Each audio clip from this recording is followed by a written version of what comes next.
menentukan itu jadi jalur jalur pelautan yang paling intens. Nah, nanti rekan itu akan menghasilkan jalur-jalur pelautan yang paling ideal. Kemudian sisanya adalah akhirnya dapat menentukan ini itu kas, ya, utilitas itu. Ya, nah, mungkin kalau kita lihat di satelit ya, itu bagus sekali ya. Sekarang ada satelit, jadi kita bisa belajar dari jauh. Nah, seperti ini ya. Jadi kalian bisa lihat ada banyak sekali penjualan-penjualan kayak gini. Nah, ini adalah si utilitas itu. Dan ingat ya, ada mereka pasti punya kayak jalur ya, seperti ini. Ya, pasti ada jalurnya. Seperti ini. Dan orientasi jalurnya itu hampir mirip ke arah sini semua kan, arah sini semua. Ya, seperti garisnya. Nah, ini yang kita sebut sebagai rekam itu tadi. Jadi jalur pembentukan kas. Kalau misalnya dia nggak ada rekan, pembentukan ini akan lama sekali. Ya, akan sangat lama sekali. Itu proses yang pertama. Jadi kehadiran rekan itu membantu ya, memfasilitasi intensitas pembentukan dengan solusional.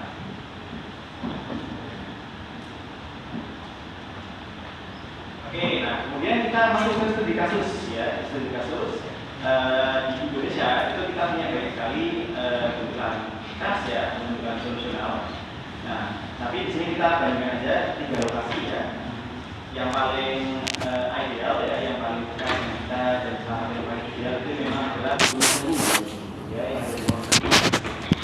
Jadi seperti yang sudah saya kasih lihat tadi ya, pegunungan selatan itu, Gunung Sewu itu mereka hampir semuanya adalah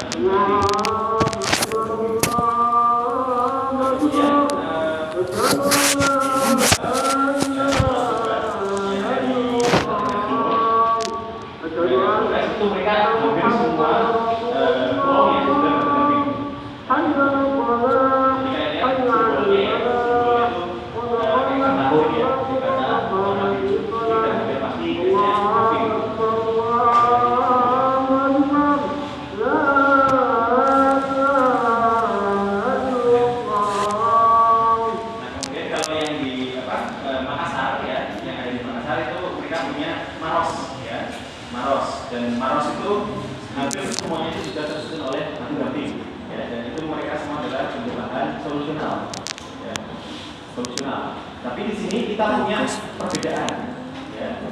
Kita punya perbedaan. Yang di Sumba, ya, yang di Sumba itu ya, solusinya seperti ini penampakannya, ya, seperti ini. Nah, sementara kalau di Maros itu kayak ini. Nah, yang di Pegunungan Selatan kayak ini. Nah, ini berbeda, ya, berbeda sekali kan. Yang ini batuannya sama, batu gamping. Tapi yang ini landscape-nya seperti ini. Nah, landscape-nya seperti ini, yang ini seperti ini. Ya, seperti ini. Seperti ini. Nah, apa namanya? Ini ya faktor yang mengontrol dari apa namanya? Perbedaan dan sebagainya adalah umur. Ya, umur. Karena ingat ya, prinsip utama dari pembentukan batu gamping ya, pembentukan langkah itu adalah umur. Pelautan ya, umurnya adalah pelautan. Semakin dia tua, maka dia semakin advance pembentukan kasnya. Jadi yang tadi kita deskripsikan tadi ya, yang ada dari Ponor, Doi, Palapoli, kemudian Dua, kemudian Kasowa, ini semua masalah umur, ya masalah umur. Yang paling kiri ya itu cenderung muda, ya. Ini kondisi ketika kasnya masih muda, ya. Nah, sementara kalau masih ke kanan, ini adalah kondisi ketika kasnya sudah semakin dewasa, ya, atau orang yang tua. Nah, jadi kunci yang membedakan itu adalah umur, ya umur. Contohnya, jadi Gunung Sewu, ya Gunung Sewu, ini apa ya, Gunung Sewu yang ada di sini, ini umurnya kurang lebih sekitar ya Miocene karena sampai di sini. Jadi ini adalah skala umur geologi ya, umur geologi. Jadi panjang sekali. Kita ada di sini ya di apa era recent ya, itu present day. Nah ini 1,8 juta tahun lalu, ini 5,3 juta tahun lalu, ini 65 juta tahun lalu. Nah batu gamping di apa namanya di Pegunungan Selatan itu sudah terbentuk sini sekitar 20 juta tahun lalu gitu kan. Jadi sudah lama sekali batu gamping yang di Wonosobo itu sudah lama. Nah sementara yang ada di Maros itu agak lebih muda ya, agak lebih muda. Mereka di late Miocene ya, di late Miocene. Oh ini salah penyelesaian late Miocene.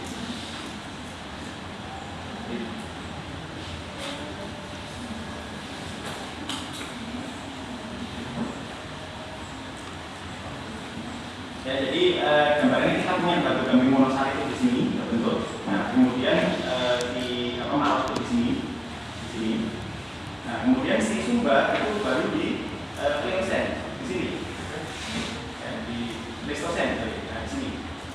Jadi umur batuan di Sumba, batu gampingnya itu baru sekitar 2 juta tahun. Nah, sementara di Borobudur sudah 20 juta.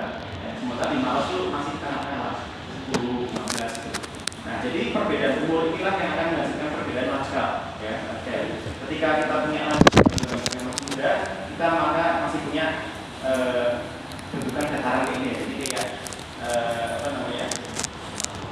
jadi kayak suatu yang datar panjang hubungan yang ambigu gitu ya. Jadi semua kars ya, ini semua baru gamping. Jadi kalau digambarkan kayak ini ya, kayak ini masih di kondisi ini, masih di kondisi itu. Jadi kita punya banyak sekali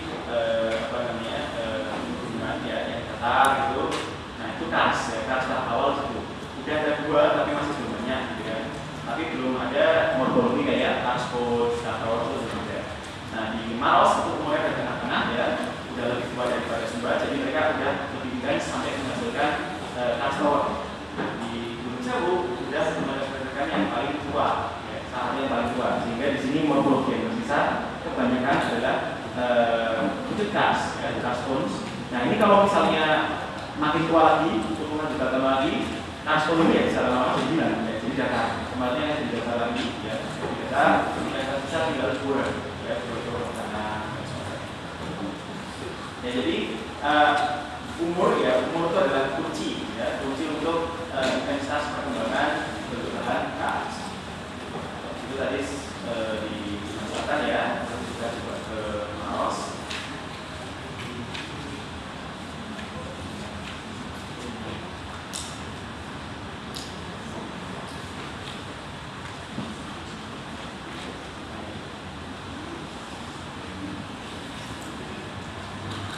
Nah ini adalah kars tower ya, kars tower. Jadi kelihatan ya, ada kayak bundul-bundulnya gitu ya, kayak bulut-bulutnya itu. Dan mereka ada kontrol garis kan, ya sama seperti pegunungan selatan tadi yang di Wonosari, mereka pasti berasal dengan garis ya, garis rekahan. Jadi rekahan garis rekahan ini akan jadi sumber utama pelakuannya. Ya, nanti kalau lama-lama kita ini lembabnya semakin dalam ya, jadi semakin terbesar pun dengan yang di sini, sehingga lama-lama dia akan menghasilkan kars stones ya, yang sekarang menjadi kars stones.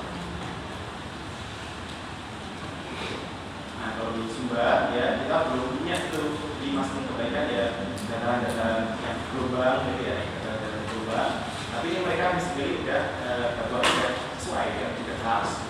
Nah ini tinggal masalah waktu aja untuk sampai bisa menghasilkan tower, stone, tapi masih mungkin puluhan juta lagi, jadi masih sangat lama.